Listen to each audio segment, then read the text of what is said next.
യേശുവേ നന്ദി, യേശുവേ സ്തുതി. അമ്മയും മാതാവേ, ഞാൻ ആദ്യമായി അമ്മയോട് സോറി ചോദിക്കുന്നു. ഞാൻ സാക്ഷ്യം പറയാൻ ലേറ്റായതിന്. ഞാൻ 2021 10-ാം മാസം ഇവിടെ വന്ന് ഉടമ്പടി എടുത്ത ഒരാളാണ്. ആ സമയത്ത് ഞാൻ OET എക്സാമിന് വേണ്ടി പ്രിപ്പയർ ചെയ്തുകൊണ്ടിരിക്കുമായിരുന്നു. ഞാൻ ഫസ്റ്റ് അറ്റംപ്റ്റ് ചെയ്തപ്പോൾ അതെനിക്ക് കിട്ടിയില്ലായിരുന്നു. അത് കഴിഞ്ഞ ശേഷമാണ് ഞാനിവിടെ വന്ന് ഉടമ്പടി എടുത്തത്. അതിനുശേഷം ഞാൻ ആദ്യത്തെ ഉടമ്പടി പുതുക്കിയപ്പോഴും എനിക്ക് കിട്ടിയില്ല. വീണ്ടും ഞാൻ ഇവിടെ വന്ന് ഞാൻ വീണ്ടും ഉടമ്പടി 2ാമത്തെ ഉടമ്പടി പുതുക്കിയതിൻ്റെ ശേഷം മാത്രമാണ് ഞാൻ OET പാസ്സായത്. അതിൻ്റെ ശേഷം ഞാൻ ഓസ്കിക്ക് വേണ്ടി തയ്യാറെടുത്ത സമയങ്ങളെല്ലാം കുറച്ച് വിസ പ്രോബ്ലംസും എല്ലാം എനിക്കുണ്ടായിരുന്നു. ആ സമയത്തെല്ലാം ഞാൻ മാതാവിനോട് മുട്ടിപ്പായി പ്രാർത്ഥിച്ച് ഞാൻ ഡെയിലി പ്രാർത്ഥനയിലെല്ലാം പങ്കുചേർന്ന് യൂട്യൂബിൽ അച്ഛൻ ധ്യാനം കൂടി പ്രാർത്ഥിക്കുമായിരുന്നു. അതേപോലെ സാക്ഷ്യങ്ങളൊക്കെ ഞാൻ ഷെയർ ചെയ്ത് പ്രാർത്ഥിക്കുമായിരുന്നു. അങ്ങനെ എൻ്റെ എല്ലാ വിസ തടസ്സങ്ങളെല്ലാം മാറി. ഞാൻ കഴിഞ്ഞ വർഷം 2024 ജൂലൈ മാസം ഞാൻ ന്യൂസിലൻഡിൽ പോയി.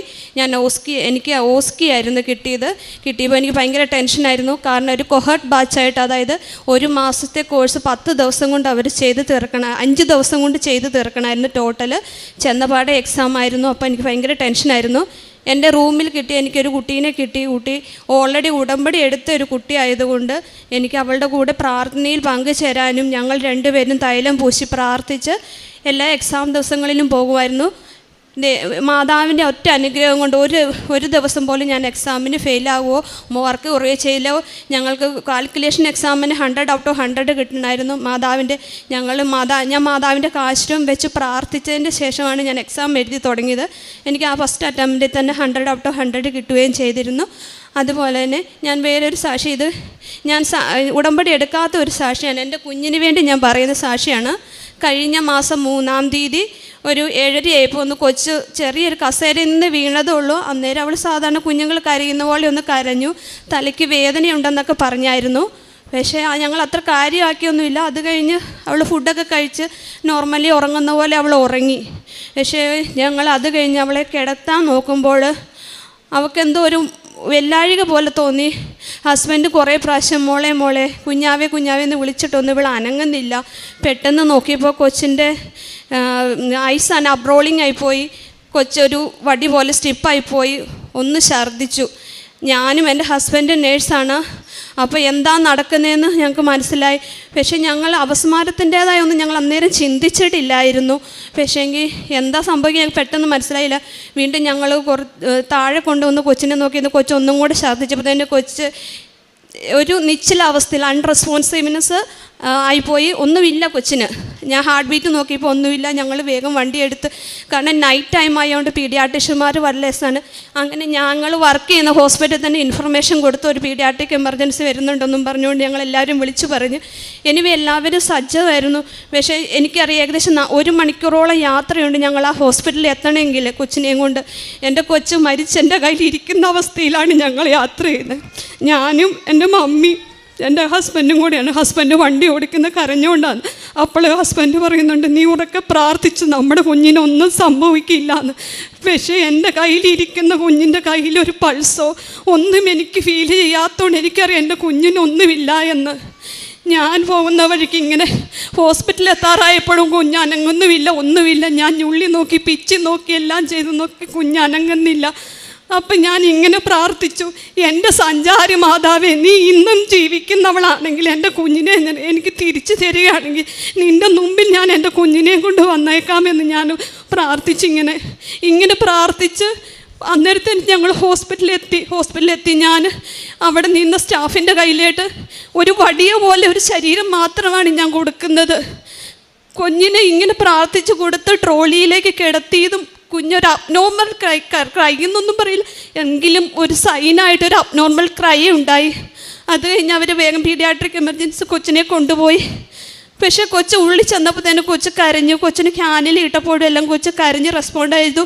അത് കഴിഞ്ഞ് പെട്ടെന്ന് അവർ CTക്ക് സീറ്റ് ചെയ്തത് നോർമലായിരുന്നു. സീറ്റ് നോർമലായതുകൊണ്ട് ഇനി അപസ്മാരത്തിൻ്റെ എന്തെങ്കിലും ആണോ എന്നറിയാൻ വേണ്ടി ഡോക്ടേഴ്സ് പറഞ്ഞു, എന്നാൽ EG ചെയ്യാമെന്ന് പറഞ്ഞു.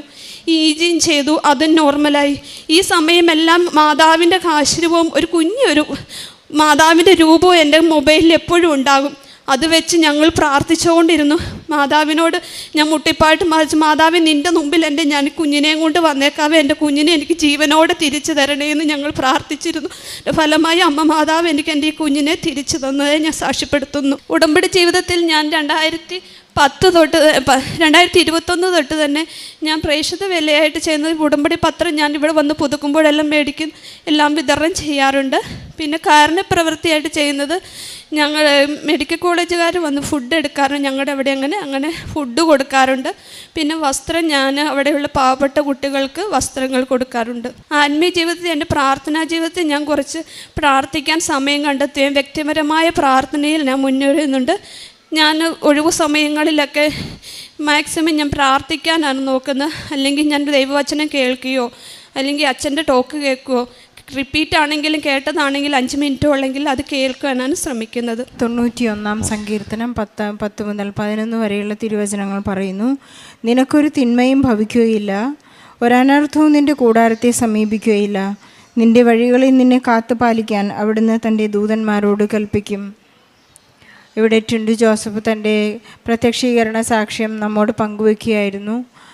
ടിൻഡുവിൻ്റെ വളരെ ദൃഢമായ വിശ്വാസമാണ്, പരിശുദ്ധമ്മയിലുള്ള ആശ്രയവും ഈശോയിലുള്ള വിശ്വാസവുമാണ് തനിക്കുണ്ടായ ഈ അനുഭവങ്ങളെയെല്ലാം തരണം ചെയ്യാൻ സാധിച്ചതെന്ന് ഇവിടെ നമ്മോട് ഏറ്റുപറയുന്നു.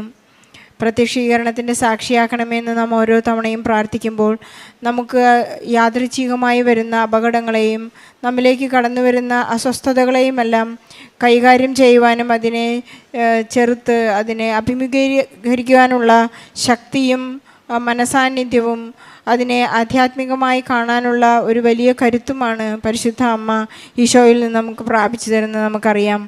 ഓരോ സാക്ഷ്യത്തിലും നാം കേൾക്കുന്നത് ഇതാണ്: എനിക്ക് പണ്ട് ധൈര്യമുണ്ടായിരുന്നില്ല, ഇപ്പം എനിക്ക് നല്ല ധൈര്യം വന്നു.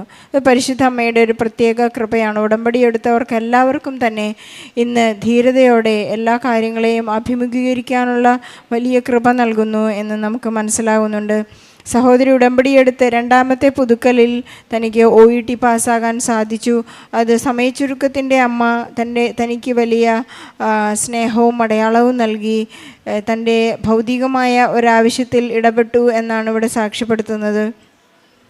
ഓരോ ഭൗതികമായ ഇടപെടലിലും പരിശുദ്ധ അമ്മയോട് നമുക്കുള്ള സ്നേഹവും ഈശോ നമ്മെ സ്നേഹിക്കുന്നു എന്നുള്ളതിൻ്റെ ഓരോ അടയാളവുമാണ്.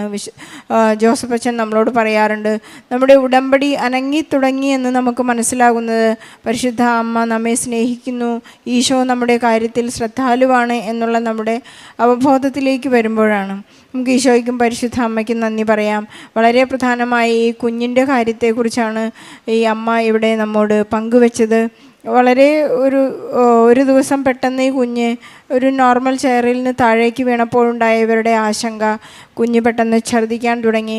ഇവർ ഹസ്ബൻഡ് ആൻഡ് വൈഫ് 2 പേരും നേഴ്സസാണ്.